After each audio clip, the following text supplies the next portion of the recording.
Pour commencer mon propos de ce matin, je vais vous poser une question toute simple. Connaissez-vous Helen Keller? Helen Keller, c'est une jeune femme qui est née en 1880 aux États-Unis, en Alabama. Il y a un très beau film d'Arthur Penn qui raconte une partie de son existence, le commencement. Helen Keller, donc, le film s'appelle Miracle en Alabama. Si vous ne l'avez pas vu, vraiment, je vous invite à le découvrir. Je crois qu'il est disponible sur Internet. Je ne sais pas si c'est tout à fait légal, mais vous irez vous confesser après. Non, vous allez acheter le DVD. Je disais ça pour plaisanter. Vous allez acheter le DVD ou le regarder en VOD. Mais en tout cas, c'est un très beau film. Et la petite Hélène, à 2 ans, perd successivement l'usage de la vue et l'usage de l'ouïe. Imaginez-vous quelques instants ce que cela signifie. Elle ne voit pas, elle n'entend pas, et ça à l'âge de 2 ans. Et donc pour cet enfant, qu'est-ce que ça veut dire? Ça veut dire que le monde se referme complètement sur elle. Le monde est véritablement éteint. Elle ne peut pas entrer en relation avec ses proches.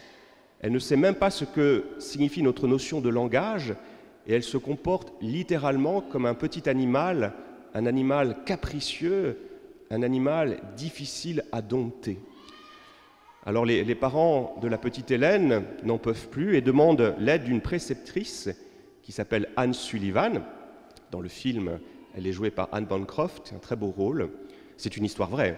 Et donc cette préceptrice arrive et va bien sûr se prendre d'affection pour la petite Hélène. Mais les premiers temps sont très difficiles parce qu'elle n'arrive pas précisément à communiquer avec cet enfant. Alors elle essaye de mettre en place un système de langage pour initier la petite au monde de la parole. Alors que fait-elle? Pendant de longues semaines, elle prend des objets qu'elle met dans la main de la petite fille et elle dépose l'objet et ensuite elle essaye de, en quelque sorte, épeler dans la paume de la main le nom des différents objets qu'elle a précédemment positionnés dans la main de l'enfant. Je ne sais pas si vous visualisez comment on peut faire. Voilà, elle fait une sorte de système de langue par les gestes pour que la petite fille puisse ressentir, voir qu'il y a quelque chose qui signifie ces objets. Mais pendant de longues semaines, la petite ne comprend pas du tout. Pour elle, c'est un peu un jeu. Donc elle fait un peu comme des animaux qui répètent ce qu'on leur apprend sans véritablement comprendre de quoi il s'agit. Elle est toujours agitée, et puis un jour d'agitation, il fait beau. Que fait la préceptrice? Elle prend la petite Hélène et ils vont dehors. Comme il fait chaud, tout le monde a soif, et donc Anne Sullivan s'approche de la fontaine, commence à actionner la pompe pour avoir de l'eau. Donc il y a une eau, imaginez cette eau claire avec ce beau bruit de l'eau qui tombe sur le sol. Elle prend la petite Hélène, lui positionne les mains sous l'eau fraîche et là fait le symbole du mot eau, du mot water en anglais. Et là, qu'est-ce qui se passe? C'est une révélation pour la petite Hélène. Elle comprend que ce qu'elle ressent dans ses mains, eh bien, précisément, signifie cette eau. Et dans le film, c'est magnifique parce qu'on voit littéralement son visage s'illuminer. Elle est vraiment complètement transformée. Elle se précipite vers plein d'objets pour demander à sa préceptrice qu'elle lui épelle, notamment de la terre. Ce qui est magnifique, donc vous voyez comment cette eau qui a coulé sur les mains de cet enfant a profondément transformé la vie d'Helen Keller. Elle découvre ce monde extraordinaire du langage. Elle peut parler. Elle apprend qu'il y a un lien entre le signifiant et le signifié. Et donc ce monde, qui était un monde complètement obscur, devient un monde lumineux, un monde où l'on peut se parler, un monde où l'on peut communiquer. Et vous voyez, c'est de l'eau qui a coulé sur ses mains qui a permis à Hélène de s'ouvrir véritablement au langage et à la relation. D'un monde qui était clos, d'un monde qui était tout petit, un monde de sensations, eh bien, il y a désormais un monde ouvert, un monde où l'on peut parler. Voilà, de l'eau qui coule, et ce qui se passe, c'est cela. Alors vous avez bien sûr tout de suite vu l'analogie que l'on peut tirer entre cette belle histoire d'Helen Keller et notre page d'évangile, notre baptême. Quand l'eau coule sur notre front, quand l'eau coule sur la tête du baptiste qui est baptisé, eh bien, un monde nouveau apparaît, un monde nouveau émerge. Voilà, pourquoi ? Comment comprendre maintenant pour le baptême du Christ? Qu'est-ce que ça change? Ça change beaucoup de choses. La première chose qui change, c'est que vous savez que dans le monde juif, à partir du 5e siècle avant Jésus-Christ, on parle communément de la fin de la prophétie. Dieu avait beaucoup parlé, Dieu avait agi avec puissance, et à partir du 5e siècle avant notre ère, eh bien Dieu, désormais se tait. Il se retire en quelque sorte de sa création. Et là, avec le baptême, qu'est-ce qu'on découvre? Eh bien, de nouveau, Dieu vient parler, Dieu vient rejoindre, Dieu vient habiter au milieu de son peuple. Celui-ci est mon Fils bien-aimé. Voilà cette parole qui déchire les cieux, qui nous manifeste que Dieu est toujours là, que Dieu est à nos côtés.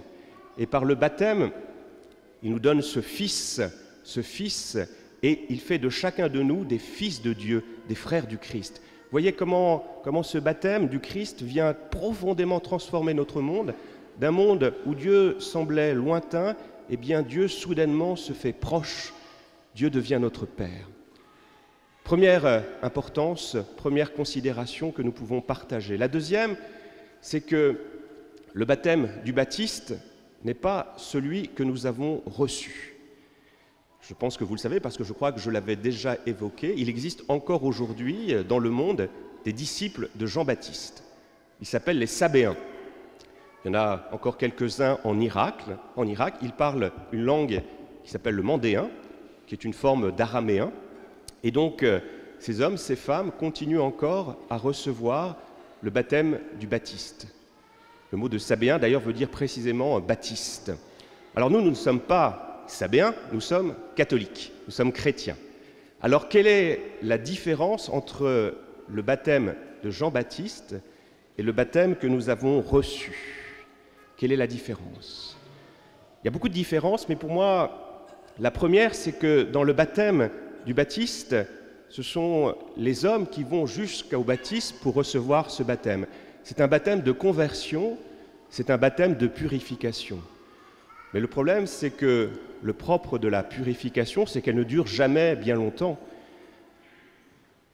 L'expérience montre que le péché finit toujours par reprendre le dessus. Et donc, dans ce baptême de purification, il doit être répété encore et encore et encore. Donc le baptême de Jean-Baptiste n'est pas suffisant parce que nous sommes pécheurs, parce que nous sommes marqués par le péché originel. Donc il faut un baptême plus important que celui du Baptiste, et c'est ce que d'ailleurs Jean-Baptiste lui-même avait pressenti. Vient celui qui vous baptisera dans l'eau, dans le feu, dans la mort et dans l'Esprit Saint. Donc le baptême que nous avons reçu, c'est un baptême par l'eau, par le sang, par l'Esprit Saint. Et ce baptême par le sang, le Christ le vit non pas dans cette page d'évangile que nous venons d'entendre, mais pendant le temps de la Passion. Pendant la Passion, le Christ va livrer ce combat ultime contre le mal, parce que c'est de ce mal, de ce péché qu'il veut nous libérer. Vous savez que, là encore, que dans le monde juif, l'eau, la mer, c'est le siège du mal, c'est le siège du Léviathan. Et donc, au moment de la Passion, le Christ est plongé dans ces eaux de la mort, c'est la descente aux enfers, donc de l'eau où siège le Léviathan, siège le mal, eh bien le Christ est aussi plongé dans cette eau, et 3 jours après sa mort, il ressuscite. Donc, Dieu était présent au moment du baptême, et au moment du samedi saint, au moment de ces 3 jours où le Christ est aux enfers, eh bien Dieu est aussi présent. Et Dieu va donner la vie, va redonner la vie à son Fils par la résurrection. Vous voyez comment le baptême que nous avons reçu, c'est un baptême de purification, mais c'est aussi un baptême qui nous fait traverser les eaux de la mort pour nous ouvrir à la vie éternelle. Par notre baptême, nous sommes déjà dans la vie éternelle.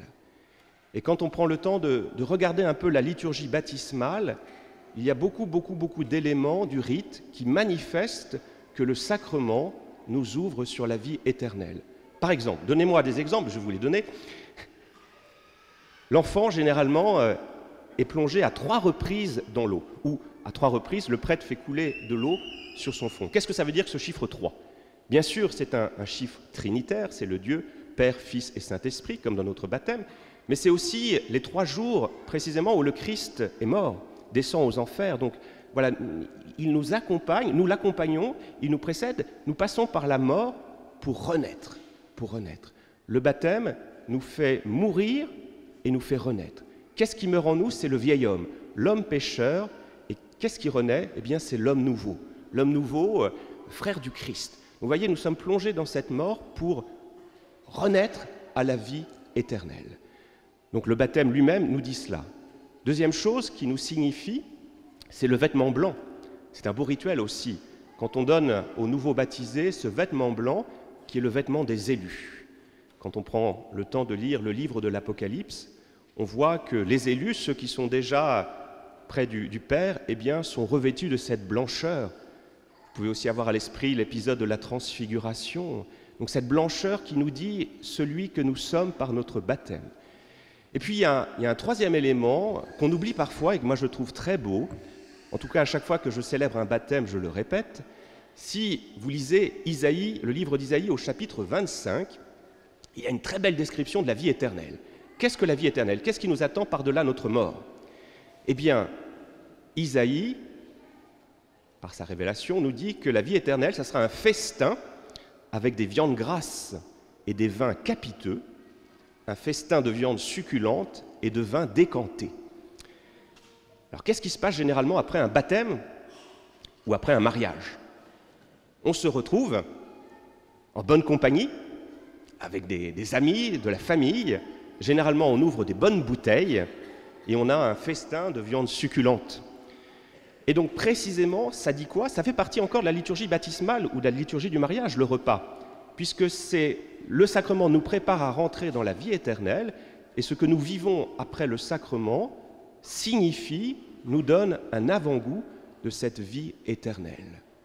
Donc c'est merveilleux, hein? Donc vous voyez, tous nos sacrements, à chaque fois, sont cette porte d'entrée qui nous permet déjà d'être dans la vie éternelle. Alors pour conclure, vous pourriez me dire que ça ne se voit pas toujours. Ça ne se voit pas toujours, c'est que souvent nous avons été baptisés et malgré ce baptême, eh bien, le vieil homme a encore la peau dure, si j'osais dire. Qu'est-ce que ça veut dire? Est-ce à dire que ce sacrement n'est pas efficace ou que c'est la belle théologie, c'est du beau discours, mais dans les faits, c'est pas vrai? Eh bien si. Eh bien si. Et je reprendrai cette phrase de Charles Péguy que je cite à chaque fois que je fais un baptême, que je vous ai déjà donné plusieurs fois, mais qu'importe. Charles Péguy avait une belle formule, il nous disait, Charles Péguy, qu'il faut toute une vie pour que l'eau que nous avons reçue au jour de notre baptême sur notre front atteigne le bout de notre pied. Vous voyez, on est complètement guéri, on est déjà dans la vie éternelle, sauf que le processus de guérison va prendre toute la vie. Mais il ne reste pas moins que nous sommes déjà dans la vie éternelle. Donc le combat a déjà été remporté par le Christ. Donc progressivement, jour après jour, eh bien, la grâce baptismale nous transforme, agit et nous fait rentrer pleinement dans la vie éternelle. Alors sachons pleinement vivre de ce baptême que nous avons reçu. Ce que je nous propose, c'est que voilà, aujourd'hui, nous fassions en sorte que cette eau descende encore plus profondément en nous pour nous rénover. On posait cette question à Saint Jean-Paul II, quel a été le plus beau jour de votre vie? Et la réponse de Saint Jean-Paul II est très belle. Le plus beau jour de ma vie, ce fut mon baptême. Amen.